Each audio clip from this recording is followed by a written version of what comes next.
दोस्तों, आपको ये जानकर हैरत होगी कि 18वीं सदी के दौरान लड़कियों को मेडिकल कॉलेज में एडमिशन की इजाजत नहीं होती थी, जिसकी वजह से मार्गरेट एन नाम की इस औरत ने अपनी पहचान को 1 या 2 साल नहीं बल्कि पूरे 56 साल तक लोगों से छुपा कर रखा। वो एक आम आदमी की तरह बनकर रहती और मेडिकल कॉलेज जाया करती थी। इसी तरह उन्होंने अपनी मेडिकल की पढ़ाई को मुकम्मल किया।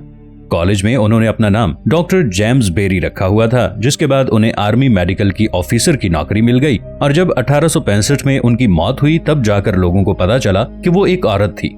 मगर तब तक उन्हें मेडिकल ऑफिसर की जॉब करते हुए 46 साल गुजर चुके थे और आखिर तक लोग उन्हें डॉक्टर जेम्स बेरी के नाम से ही जानते थे। जिमी डॉली नाम का ये अमेरिकी बॉक्सर अपने बॉक्सिंग करियर की कमाई से अपनी मां के लिए एक घर खरीदना चाहता था, लेकिन उसकी ये ख्वाहिश तब ख्वाहिश ही रह गई जब 1947 में शुगर रे रॉबिन्सन और जिमी के बीच खेले गए एक बॉक्सिंग मैच के दौरान ही जिमी की मौत वाक़ई हो गई। मगर जब शुगर रे रॉबिन्सन को जिमी की इस ख्वाहिश का पता चला तो उन्होंने अपनी 4 बॉक्सिंग मैच से हुई सारी कमाई जिमी की मां को दे दी ताकि वो अपने लिए घर खरीद सकें।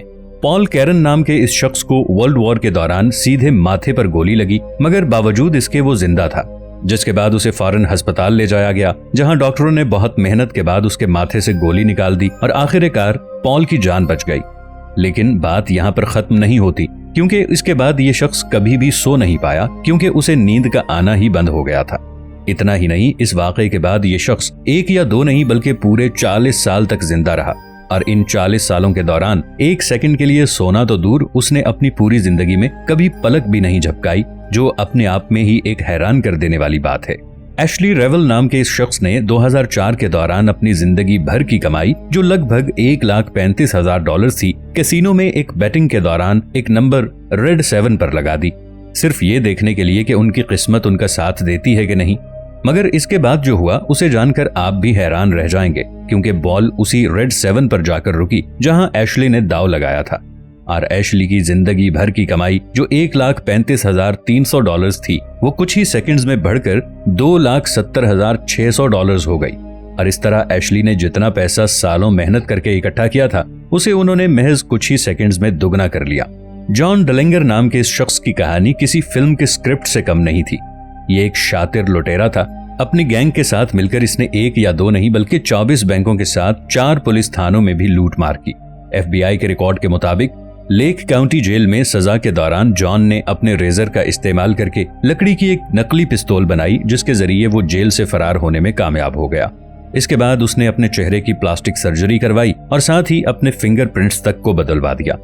आपको ये जानकर हैरानी होगी कि पुलिस ने इस शख्स को ढूंढने के लिए 1 साल में जितने पैसे खर्च किए थे, वो जॉन की लूटी हुई रकम से भी 4 गुना ज्यादा थे।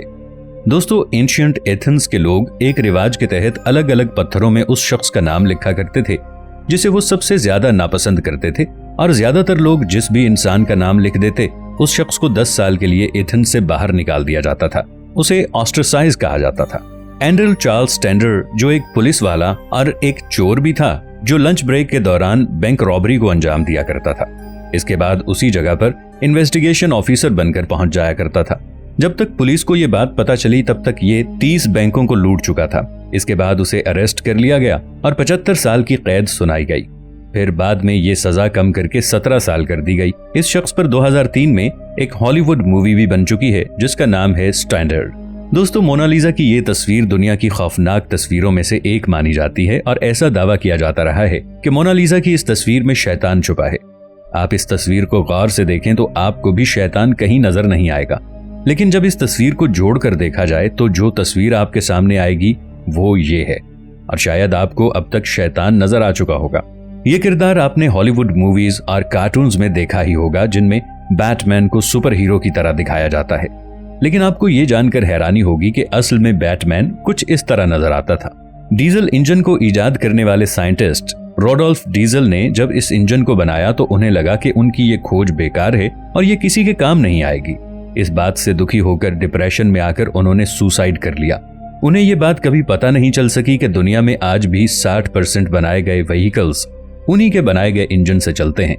दोस्तों, आज भी अगर लंबा सफर करना हो तो डीजल गाड़ियां ही सब इस्तेमाल करते हैं। 1963 के दौरान ब्रॉन्क्स जू में एक जगह लिखा हुआ था the most dangerous animal in the world, और नीचे एक फोटो फ्रेम था।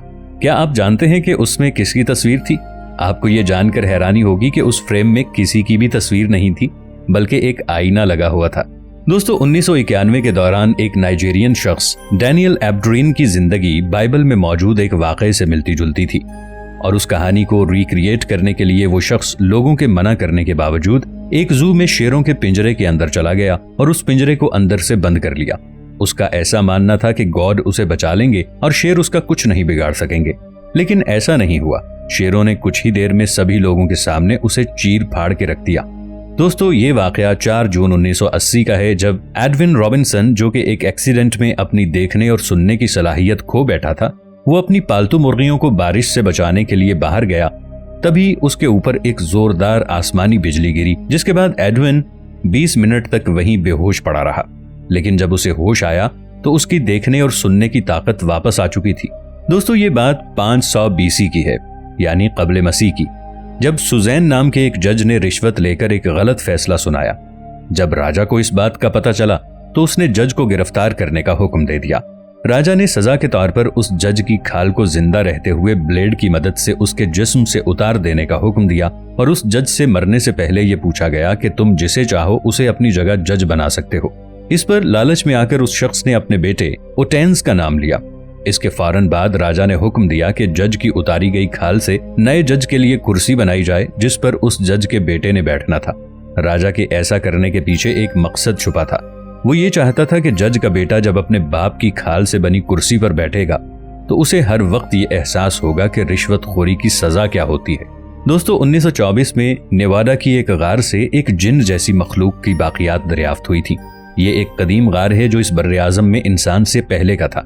प्यूटिस की रिवायत के मुताबिक ये जिन्नात इस इलाके में तवील अरसे तक मुकीम रहे। ये सुर्ख बालों वाले जिन्नात 12 फुट तक लंबे थे और जालिम और शरीर थे। दूसरी जंग अजीम दुनिया के लिए तबाही और बर्बादी लेकर आई और हजारों इंसान लुकमाए अजल बन गए, जबकि इसमें बड़े पैमाने पर तबाही हुई और कई शहर खंडरात में तब्दील हो गए, जिसके जख्म अभी तक ताज़ा हैं। 1945 में दूसरी जंग अजीम के दौरान नाजियों की सोने से भरी हुई एक ट्रेन जो पोलैंड के शहर रोक्लॉ से जर्मनी के शहर बेस्लाव पर अपनी मंजिल पर पहुंचने की बजाय पुरस्कार तौर पर लापता हो गई थी, जिसे अब 2 अफराद ने ढूंढ निकालने का दावा किया है। ट्रेन की खोज लगाने वालों में से एक शख्स का ताल्लुक पोलैंड और दूसरे का जर्मनी से है। इनका दावा है कि इस ट्रेन में बड़ी मिकदार में सोना भरा हुआ है। इन दोनों अफराद ने हुकूमत से राबिता करके बताया कि उन्होंने 150 मीटर लंबी ट्रेन ढूंढ निकाली है, जिसमें करोड़ों डॉलर्स का खजाना मौजूद है। उन्होंने मुतालबा किया है कि अगर उन्हें इस खजाने का 10% तक दे दिया जाए तो वो ट्रेन की मौजूदगी के बारे में बता देंगे। Stone in Ethiopia. इथोपिया के एक दूर दराज के इलाके में 1843 में एक पत्थर मिला था जिस पर शेर की तस्वीर खुदाई की गई थी। यूं तो वो पत्थर देखने में काफी भला महसूस होता है, लेकिन इस पर बनी हुई शेर की तस्वीर के साथ मौजूद कुछ और चीजें इसको काफी पुरअसरार बना देती हैं। इसमें शेर की तस्वीर के साथ साथ क्रिश्चियन मजहब की अलामत भी बनाई गई है। इस पत्थर के मिलने के बाद रिसर्चर्स ये पता लगाने की कोशिश कर रहे हैं कि ये पत्थर आखिर आया कहां से और इस पर ये मूर्तियां वगैरह किसने बनाई थी। काफी पता लगाने के बाद भी ये पता नहीं चल पाया कि आखिरकार ये पत्थर कहां से आया और इस पर ये मूर्तियां किसने बनाई हैं। यही वजह है कि ये पत्थर आज भी काफी पुरअसरार लगता है और इसको अब इथोपिया के टूरिस्ट पैलेस में भी गिना जा रहा है। दोस्तों वीडियो अच्छी लगने की सूरत में इसे लाइक और शेयर जरूर कीजिएगा। मिलेंगे नई वीडियो के साथ, तब तक के लिए अल्लाह निगहबान।